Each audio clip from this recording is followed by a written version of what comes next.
On today's World Insight, mass industrial unrest in the heart of Western Europe. Thousands of health professionals, teachers, transport workers, and other crucial public services are joining picket lines over their pay, barely keeping up with the higher cost of living. Could the labor unrest add fuel to the fire of spiraling inflation? How are European governments coping?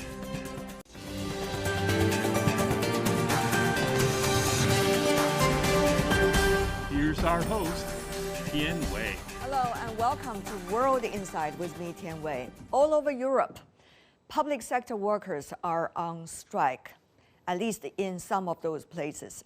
These walkouts threaten to exacerbate already high inflation. All the strikes have different causes, but are united in pay disputes. In the UK, healthcare workers and teachers have been striking over poor pay, a factor that has caused many to leave these professions.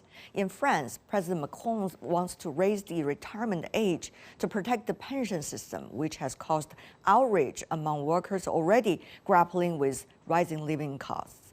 The strikes also threaten the energy sector as staff at nuclear power plants and gas stations joined the strike. And in Germany, public sectors like mass transit, waste management, and hospitals also saw mass strikes over the budget cuts. So how can Europe better address strikes affecting critical infrastructure, and can government find a solution to these industrial actions to avert a recession? Let's loop in our panelists.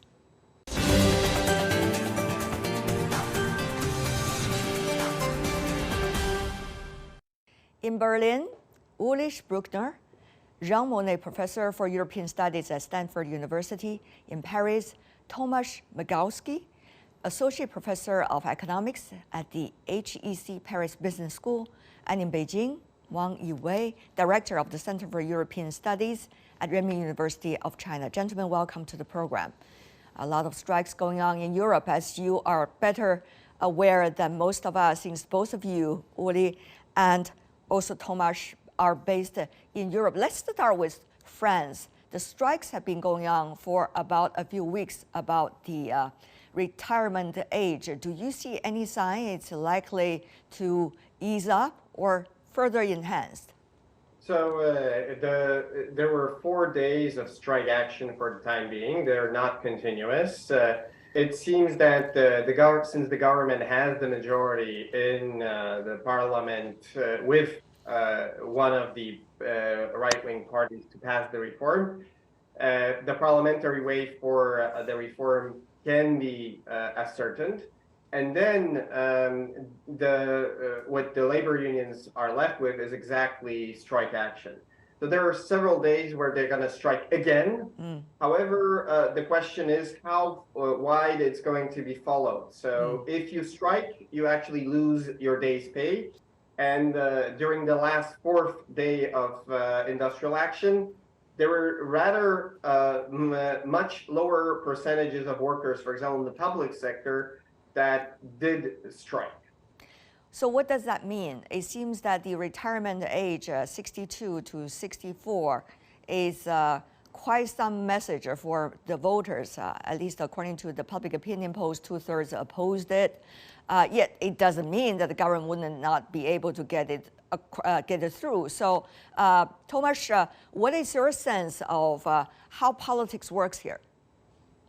So there has been very steady support among exactly the government majority and the opposition, the Republicans that are supporting this, like 40% of the population that are for this reform. And this has been going on for 20 years. Yeah. So they have the majority of the votes. The rest is disorganized.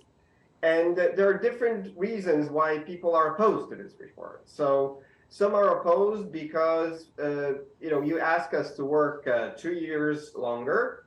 And guess what? The labor markets are not very flexible in France. It's very difficult to keep on a job when you're, for example, 60.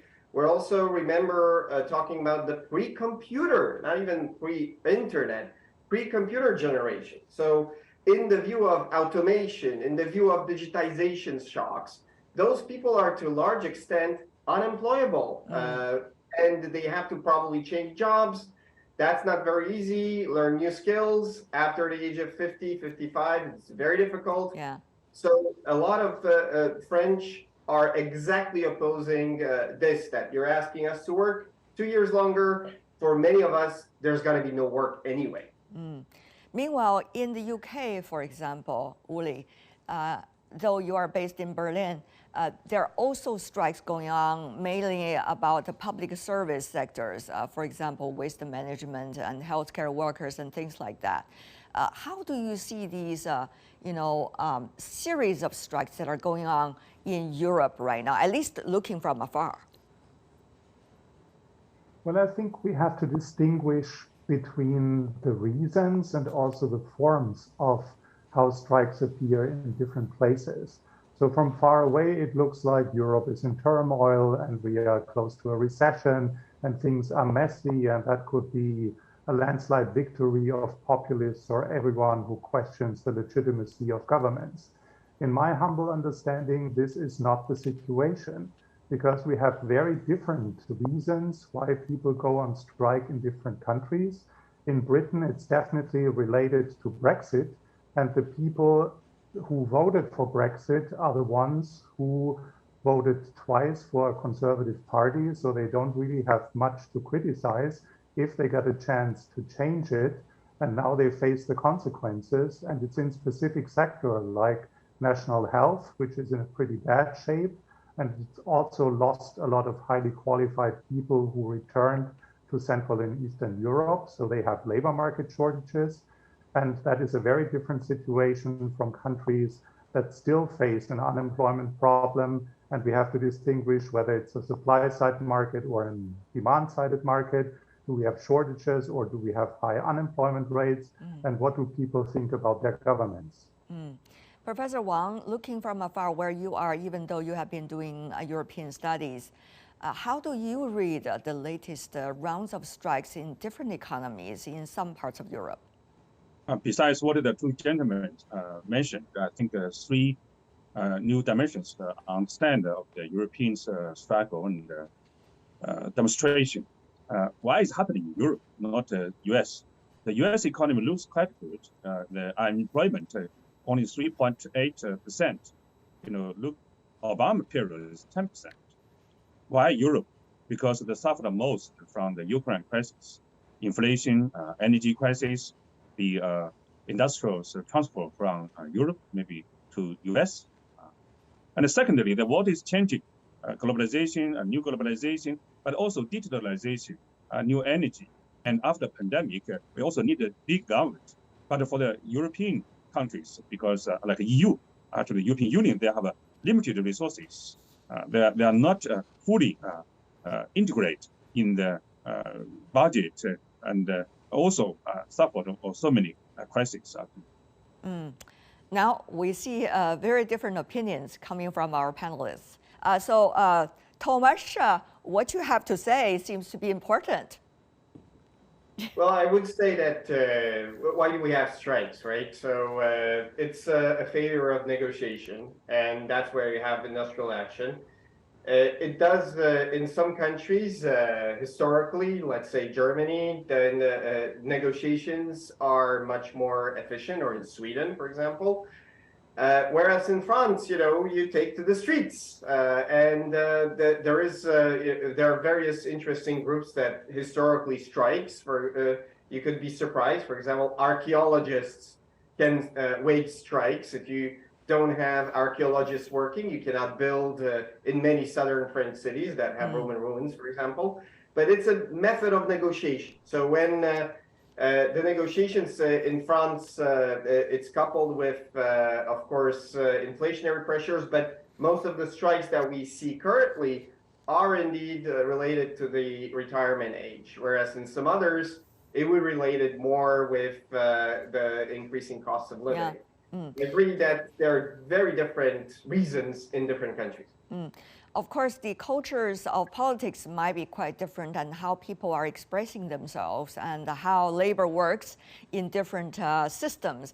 But one thing is for sure, it is going to put some pressure on public service, for example, on power industry, on the waste management, healthcare, and the list goes on. So how are likely governments are dealing with these side effects, to say the least?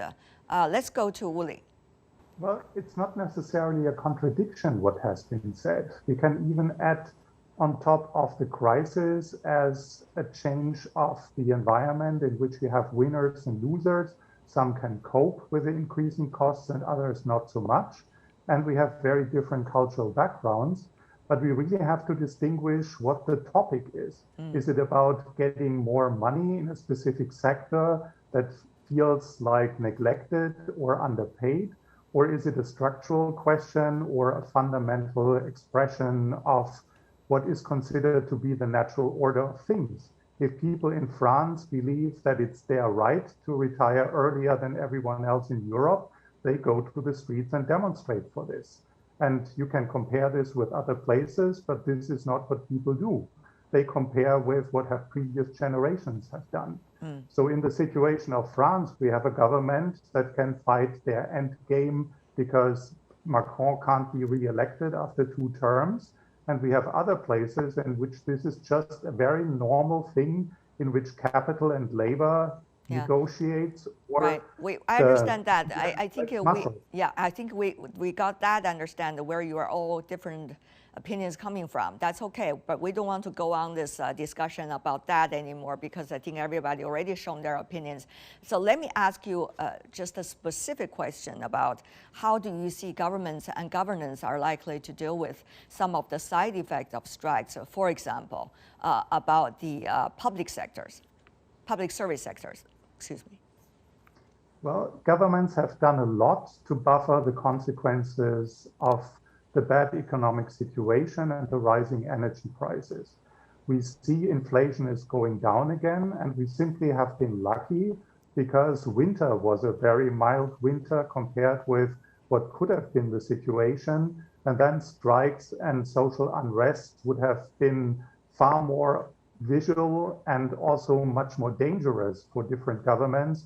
Right now, we see a very normal situation, what happens in welfare states in which organized groups express their position. For example, in the UK, of course, it might not be fair for you to answer a question specifically about the UK, that, for example, about transport system, about power industry, about waste management, the specific question that I asked earlier. If you do have an answer, please. Well, it really depends on what we are talking about. In the transport sectors, they have shortages of drivers and they have logistical problems. That has a lot to do with Brexit and that cannot be fixed with money. In other sectors like the NHS, the health system, this is something in which people feel underpaid and everything they have gone through in the pandemic gives them a moral right to stand up and ask for more money, and it's quite likely that the government will positively respond. So tell me more about, Tomasz, how do you see, especially in the public health sector, that the pandemic after 3 years and also the leftovers of what we need to deal with, after all, the pandemic is still not wrapping up, according to WHO at least. So how do you see this sector is particularly reflected in some of the latest strikes or labor movements we've seen in Europe? There have been long-term developments, underinvestment, definitely. 2, there have been organizational changes because we have constant increasing returns to scale in the healthcare system. So there's a superposition between the public and the private sectors. But then also the new technologies that arrived, they disrupted so much also in healthcare provision. For example, having healthcare at a distance, right?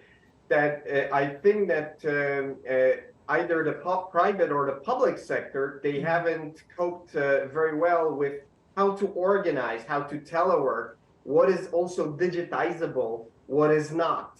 And there's a constant reorganization that could potentially deliver us cost savings. But at the current stage where we are, we have neither a huge investment and we have disorganization. And we also have, since the governments have been trying to arrest inflation, And obviously, what do?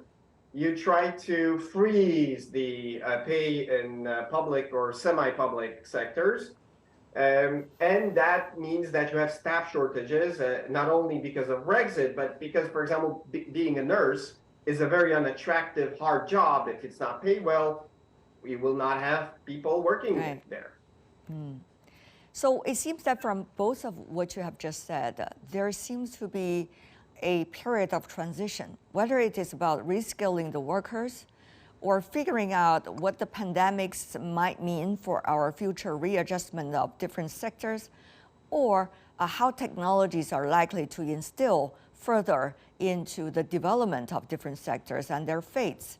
But this is only among a long list of questions that during this quote-unquote transition that we are facing with. Professor Wang, I wonder whether you also agree from this perspective. I think I agree. China also suffered a lot. Our pension burden is very huge. 3 years pandemic control, but we have a strong government. And the European countries, actually, they need a strong leadership to reform the political system, pension system, but the labor unions, people's traditional, like French, liberty, equality, and fraternity, difficult to have the domestic, true, comprehensive political reform. So if they cannot have this reform, and economic comparative advantage by declining. So this political and economic relations, human rights and national rights. So how to balance, coordinate. So I think it's a challenge to every European countries. I guess it's a challenge for everyone, not just limited to Europe as well.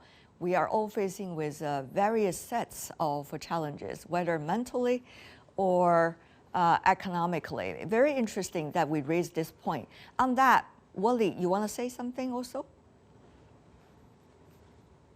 There are a number of things that come together and create something like a perfect storm. We have baby boomers like myself, and the government cannot afford to pay the same amount of money or let workers carry the burden of so many retirees. That has changed the balance dramatically. So this is one of the reasons. The Ukraine war has already mentioned, but there are also coming changes like digitization, in which what we do and how we work will change a lot, which also changes the role of unions. But I would disagree with my Jean-Monnet colleague in China that it's not a matter of do we need an authoritarian government to enforce what needs to be reformed. We have parliamentary systems and they can cope with it. It might appear different from a harmony-based society like yours, but it is working and we are constantly reforming. Is it the issue of a political system? Professor Wang, very briefly from you before I move on to Tomasz. Of course, political is about the people, about the structure of the people, actually. When the Europeans have so many migrants and politically they have their own traditional cultural background, they cannot adapt to the new modernization. So that's caused some strike and problems in France and even in UK. Tomasz, your thoughts? Well, there are different social contracts that are in different countries, and definitely each country has its own history, culture with dealing with difficult times. Definitely, if you look at any statistics, we're living in a huge turmoil, whether it's in the labor markets, in politics, and it turned out we also have worldwide pandemics, and we started to have a war in Europe where Russia invaded Ukraine. So, this is a whole set of new problems that were dormant for a while. But I agree with Uli that in each country, there is a tradition of solving those problems in very different ways. And some countries may appear very violent. But for example, if you think about the French protests, you don't have, you have destruction of property. It may look disorganized, but then there are, for example, no victims. If you think about protests, right? There are very few that even the violence that might appear, right? So it's really ingrained in the culture, I would say, of each country, how you deal with this social contract. For example, now the social contract is being changed. One of the deals of the social contract, how do we deal with automation, offshoring shops? Well, people who are not going to be able to work, they retire earlier. And now there's a change of that contract. And it hasn't been, to my opinion at least, and my desire, it wasn't debated long enough. So some of the people are unprepared. And they're not willing to just get this passed through the parliament just like that, as Macron and his party would like to. Another issue is about the social contract.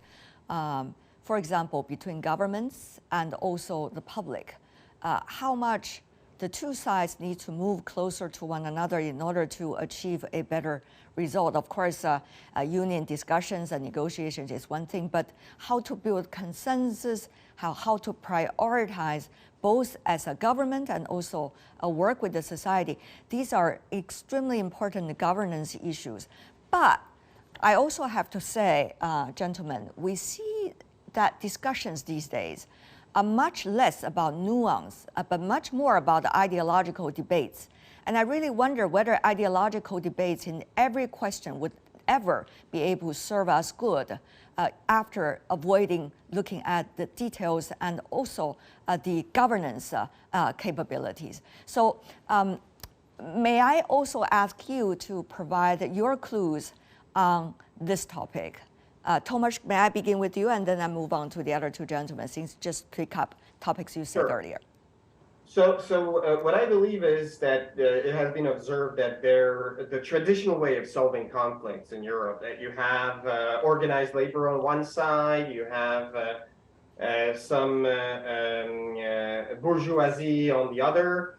So this dichotomy ceased to exist over the last 30 years, and the society got much more fractured. And there's a variety of opinions. So in our also media world, you have to shout the loudest and be most controversial to be heard. But also what's going on is the labor unions, for example, in France are losing power. And for example, think about this. Now when they protest and they block roads, typically they did that to make a nuisance to those high-paid workers who would be standing in traffic jams and couldn't work, and etc. Now they telework. So in order to make a dent, to make a statement, perhaps the protests may have to be either more violent or more important. For example, we had a strike of refineries in the fall, which hasn't happened before for such a long period of time, like for 45 years, this hasn't happened. So some of the fringe is going to become more radical, and it's also going to be covered by the press, the media, exactly because that sells, there's conflict, there's some action. Whereas, the larger discourse is still out there. It should be in the parliament. There's also a lot of organizations that there's a debate in the media, among the various associations. Wally? Well, you can criticize an ideological tone in the discussion, but I think it's also part of our culture and our narrative what unites us.